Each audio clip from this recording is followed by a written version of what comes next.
Hi everybody, it's me, Willow, and welcome back to my YouTube channel. I'm back with another video for all of you guys. Today it's going to be my review for the new movie Wicked for Good. I got to go see this past Friday, and like I said in my last video, I've just been super busy with a new job, so it's been difficult for me to film, but I'm finally getting around to it, and I'm hopefully going to get back on track with my YouTube posting, and I'm just excited to discuss Jon M.'s new film starring Cynthia Erivo as Elphaba and Ariana Grande as Glinda. I had a fun time going to see Wicked for Good. If I'm being honest, I wasn't the biggest fan of Wicked. I am a musical theater kid, grew up in the theater world, so I did have some previous knowledge of Wicked. I have seen a live performance of it, a Mirvish production back in 2018 in Toronto. It was so surreal and just an incredible experience. I'm so grateful that I was able to see it. I have people in my life who have seen it multiple times on Broadway, and I'm extremely jealous of them. So, it wasn't like my cup of tea, if I'm being honest. I just didn't love Wicked. There was some major criticisms that I had about the first part, but going into part two, I actually enjoyed it a whole lot more than I did the first part. I would say the first part did make me maybe a little bit emotional. I think I actually did have some physical tears, crying multiple times in the first part, whereas the second part, I just got pretty teary eyed and never actually shed a tear. Though I know a lot of people were crying. There was a lady just like two seats over from me, and she was sobbing near the end, and I was feeling her pain just because this film is very emotionally moving for women and friendship. So I really was moved by part two, and I preferred the narrative in this part, and I also liked the darker nature of it as well.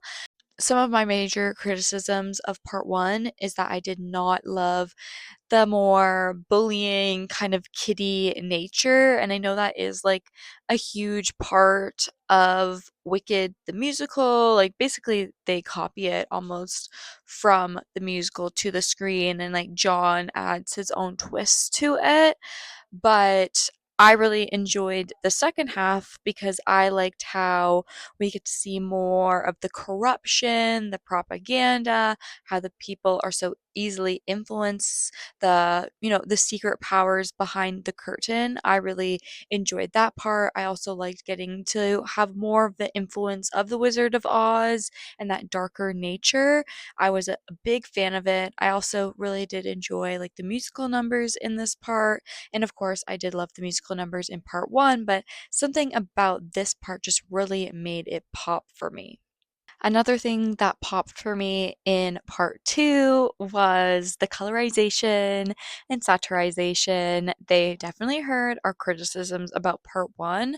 That was one of my biggest like things. I just thought part one looked ugly, if I'm being honest. And I rewatched it the other day, and I just could not get past how ugly it looked, and I just can't get past like the crazy shines and the bright lights, like through dancing through life, like such an incredible scene. But that sun is just horrendous with the white satire, or like, over brightness and not enough saturation. Whereas in this film, I feel like they kind of tried to fix it. They did film them back to back, so it wasn't like perfect, but it did look much cleaner and bold, in my opinion. If anything, I thought this film was a little too dark. There's certain scenes that are set at nighttime and in the forest, and I found it very difficult to be able to see some of the characters' faces, and I'm looking for like their emotions during their big ballads together, and I just found it very difficult to be able to visually see people. And with Elphaba, she's also colored green. She's also played by a black actress. That can also play into a conversation of being able to properly light your actors. I will never stop talking about properly lighting scenes because it's a big pet peeve of mine. So I feel like I'm actually saying a lot of criticisms, but at the same time, I'm also hyping the film up. I feel like I'm in this middle ground. I definitely don't think it's any better than the first one. I definitely feel like they're on par, and it feels directly like a part two. If anything, I feel like this could have just been maybe like one long film.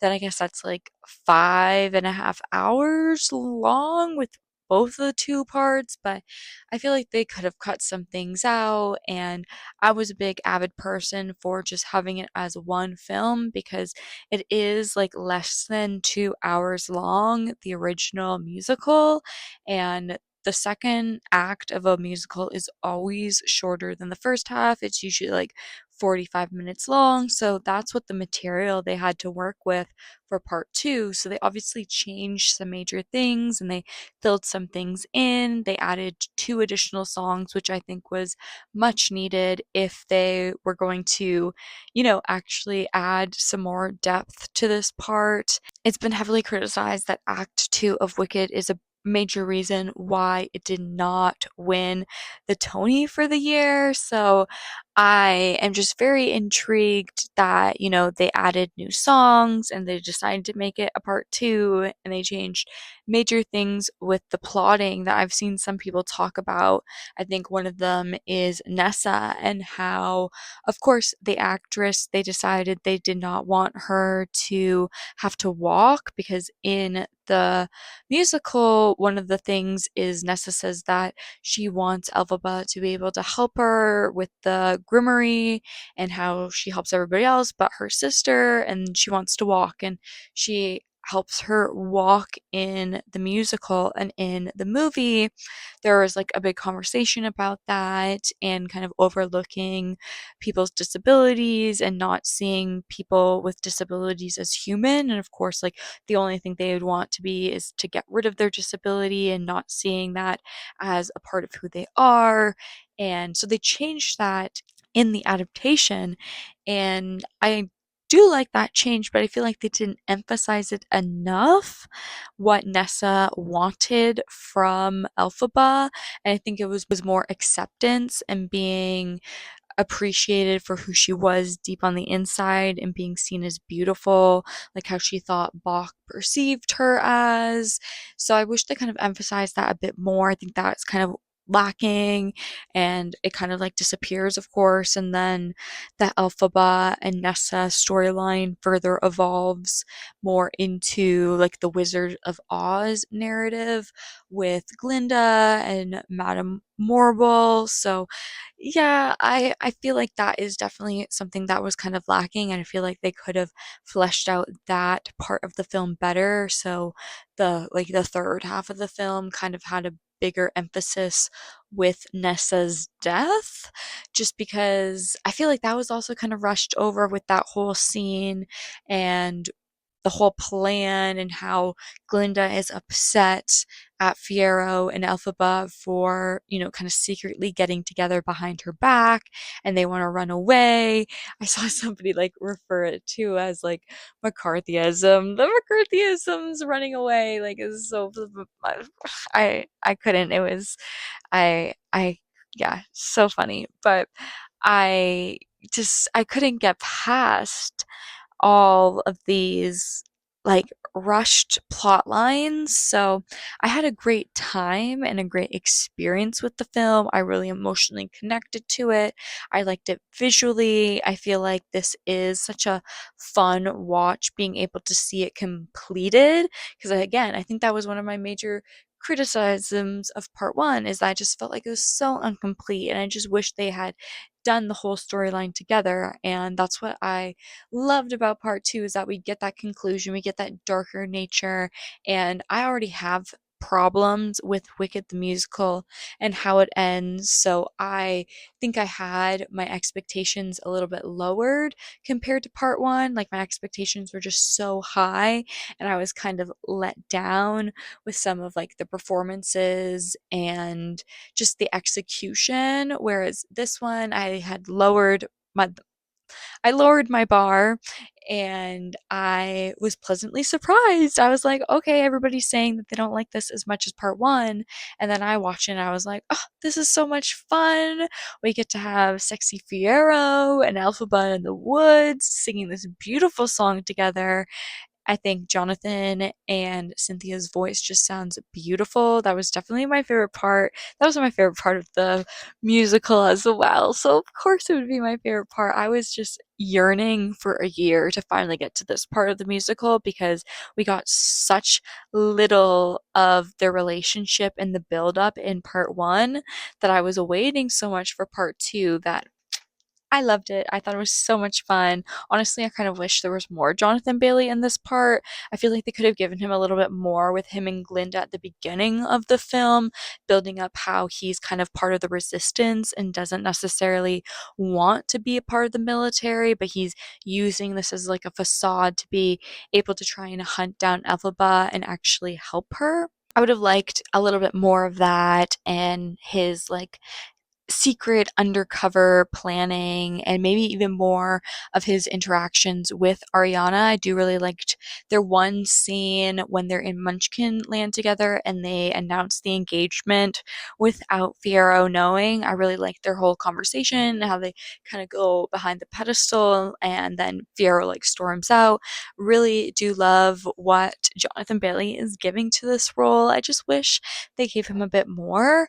I also really do love Ariana in this. I've grown to love her as Glinda. I wasn't the biggest fan of her in part one. I just felt like she was really taking on the character of Kristen Chenoweth's Glinda and didn't make it her own enough. But I really like how she dives deeper in this one. She kind of takes on the main mantle, and Elphaba is kind of thrown to the side, which is again another criticism that myself and a lot of other people have been saying, that I don't love that Elphaba is kind of thrown to the side, happens in the musical, but I would have appreciated maybe making them a little bit more equaled out because I do think Ariana kind of holds the frame and takes focus a bit more over Cynthia, which is a bit of a shame, but I do think Ariana finally, clicks for me in the role of Glinda, and I really do love her song, The Girl in the Bubble. I think it's a great addition. I love that emotional levity that we get through the scene and the complexity of how Glinda is feeling so confined by society and is choosing this path rather than rebelling and standing up for what, deep down she knows is truly right and standing by her friend. So I really do like this conflict between Glinda and how we get to see that with Ariana. I'm excited for Ariana in the new Meet the Fockers um, movie that she's going to be in. I think it's like Meet the Parents, I think that's what it's called. And she's going to be in that with Skylar as well. So I'm just pumped for that film and I'm excited to see her grow as an actress. And I think this is like a great, first real professional cinematic role. Obviously, she's done television and here and there. She's done Broadway, but I think this was a great way to kind of, take something that she is really passionate about and be able to prove herself.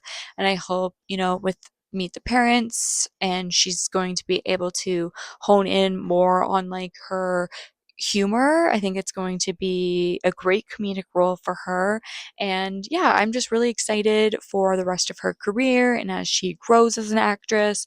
I think from part one to part two, I definitely saw some growth in her as an actress, and it's something that really made me appreciate her as Glinda. So I definitely loved Ariana. I think her costumes are beautiful in this film. I definitely love the like violet dress that she has on for the majority of the film. It's definitely paying homage to the original blue dress that we get to see Glinda in the musical on Broadway, and then also has kind of the pink in there for the original Wizard of Oz Glinda, the Good Witch. So really do love that dress from Paul Tazwell, and I think the different designs that we get to see for her like wedding dress and like the robe that she gets to put on over top of it, this pink like lace piece, very beautiful. I also love like the crowns that she has are so grand and designed so magnificently. I also love all the different costumes we get to see for like the Emerald Sea Guards. I think those are so elaborate. I really like the different, I feel like there was like two different outfits that Fiero wears. So I really do love like the more disheveled one that he has, and then the more prim and proper one that he has at the beginning of the film during the whole ceremony that he's a part of. Really love those pieces. I also think like how it evolves into the scarecrow later in the film is also pretty neat as well. I love Elphaba's outfits. I think it would have been nice if maybe we give her a little bit more dimension. I feel like we kind of change her cape once or twice. She puts the hat on, she puts her hair down, she puts her hair in a ponytail. It would have been nice if we give her a little bit more to work with. I know at the one point she kind of has that cardigan. She kind of like gets a little bit more vulnerable and strips down. So I did appreciate that moment. But I think it would have been nice if maybe we could have put some more colors in. Like I know there was some dolls from Hasbro and they had like some gold appliques on some of Alphabet's outfits, and I would have really appreciated to see some of that more dynamic elements for this part 2 with Alphabet's costumes. So yeah, I was a little let down with Alphabet's costumes just because I feel like they kind of muddle all together just because they are black. And like again, we do get a couple cape changes, but I would have appreciated if we get a bit more for her. Again, I feel like she's kind of stepped to the side. We get to see Glinda shine with all these beautiful, magnificent gowns. But overall, I definitely think I like the costumes in part 2 a bit more than in part 1. I always liked the costumes in part 1, but rewatching part 1 just the other day, I was like, okay, some of these are not as amazing as I originally thought they were, but I really love the bold takes that we get in this one. We're paying homage to the original Wizard of Oz, original play, but also kind of making it our own. So I really do appreciate that and love to see Paul Tazwell, just owning his craft with his team. It's really beautiful trade, and I really do love getting to see all the magnificent ball gowns, like I said. So I also love the chemistry between Cynthia and Ariana in this film. I definitely think their love for one another is very apparent. If anything, I always think, just throuple it out, guys. I feel like that solves everything. But you know what? No, nobody listens to me. Let's just keep it monogamous. So of course, they're fighting over Fiero and they're also fighting over each other. And I'm just like, you know what? They should have just ended up together, like Cynthia and Ariana's Elphaba and Glinda, and even like Christian and Indina's like Elphaba and Glinda. It's just like a core, like beautiful pure love that they have for each other, and how there's kind of like this jealousy that buries through at the beginning, and then it comes through again in the second part, how they're fighting over Fiero and how each of them don't feel adequate enough. Like we get to see with Elphaba, obviously with her exterior and how she's been treated her whole life and bullied for how she looks, she feels like she's not adequate enough. But then with Glinda, she feels like she's not adequate enough because she doesn't have the powers that Elphaba has. And she doesn't think people are going to hold on to her if she doesn't have this big, bold personality. And we get to see that in like the flashback that we have of her as young Glinda. So I really do love that kind of parallel between these two female characters and how both of them are struggling for this self-confidence, and they are pitting each other against one another rather than coming together and standing up for what they both know is right. And together they're strong, they are infinite, so they can do anything. So I really do love this part, and I just think their chemistry is even better than in the first one, and it's just a shame that there are some like lacking things in the part two, and some of the storylines are just rushed. And I don't really think it's the fault of them. I think it's the fault of the original script. There was just like lacking pieces in the second half.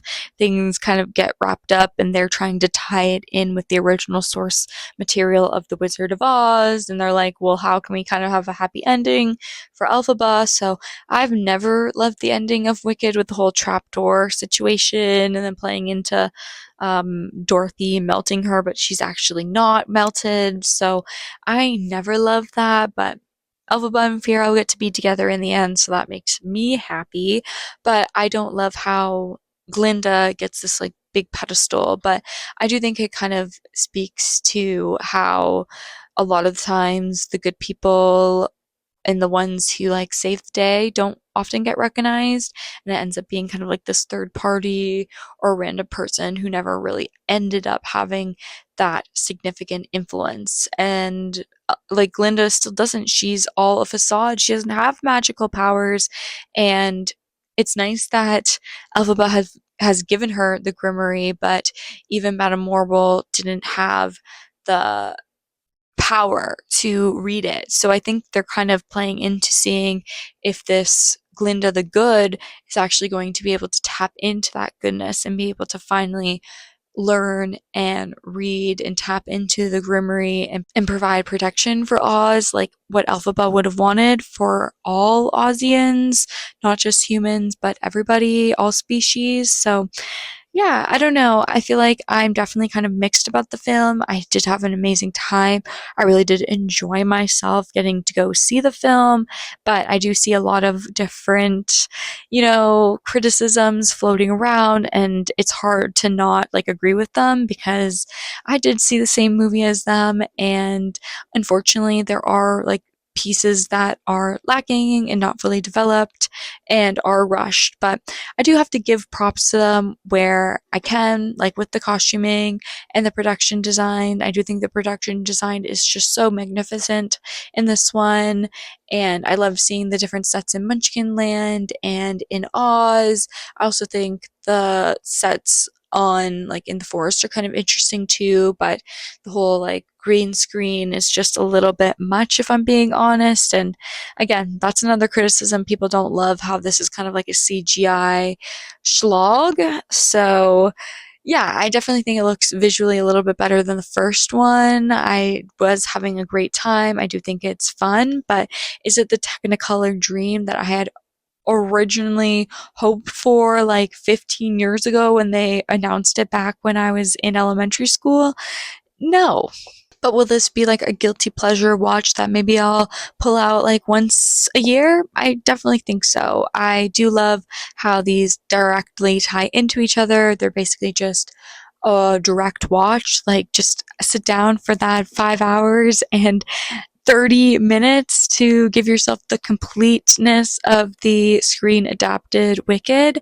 So, yeah, I don't know. Like I said, I don't think it's a perfect film, but I had a fun time. And I think that at the end of the day is something you should appreciate when you go and see a film, even if it's not the best one. If you had a fun time at the movies and there are different elements that you really appreciated and you emotionally connected to, I think you had a great time. So that's how I felt about this one.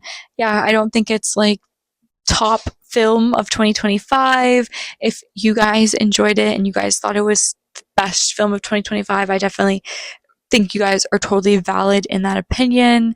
It's just like kind of middle of the road for me. Like I said, I think it's emotionally very beautiful. I think the performances are top notch, but I definitely think on like direction and writing, I just think it is not, a 10 out of 10, unfortunately. I think I would probably give this like a 3 out of 5 star on Letterboxd just because I did for like I did have like a really great time watching it, and like I said, I did like the performances. So, yeah, we will see what happens with Wicked during the awards season.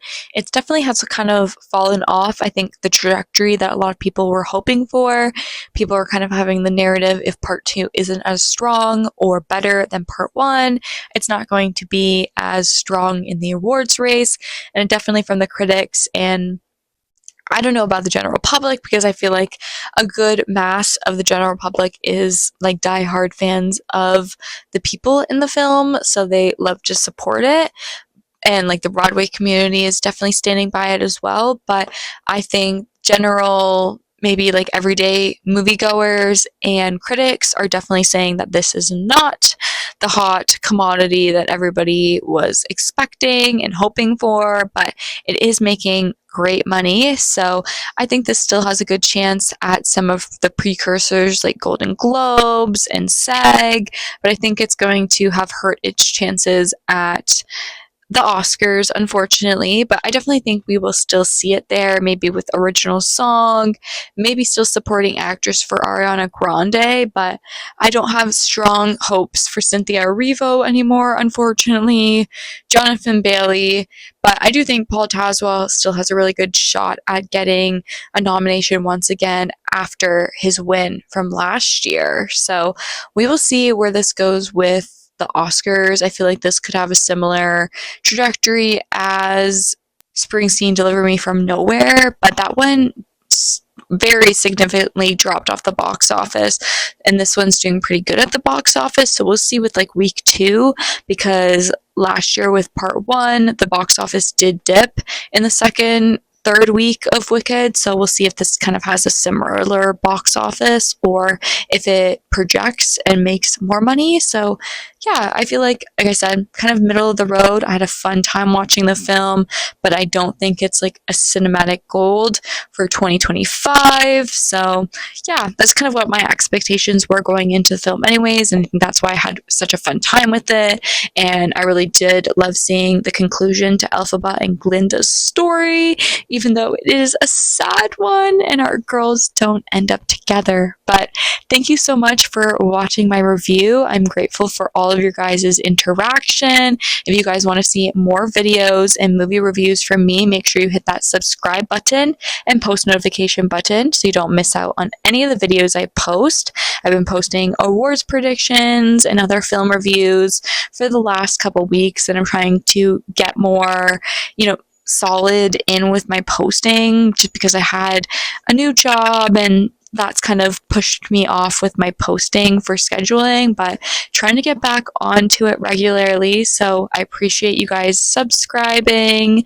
And if you enjoyed my review, please give it a like and comment down below what you guys thought of Wicked for Good. If you guys agree with my thoughts or if you guys disagree, let me know. I always enjoy reading all the comments and I try to reply back as soon as I can. So thank you guys for interacting because it really helps grow my community as cinema lovers and just helps me get out in the algorithm and meet other like-minded people like you guys. So thank you so much for the engagement. I'm also on Letterboxd, TikTok, and the Awards Expert app at Willow D Steele. So go check me out on those social media platforms, and I'll see you guys in my next video. Thank you guys so much for watching. Bye!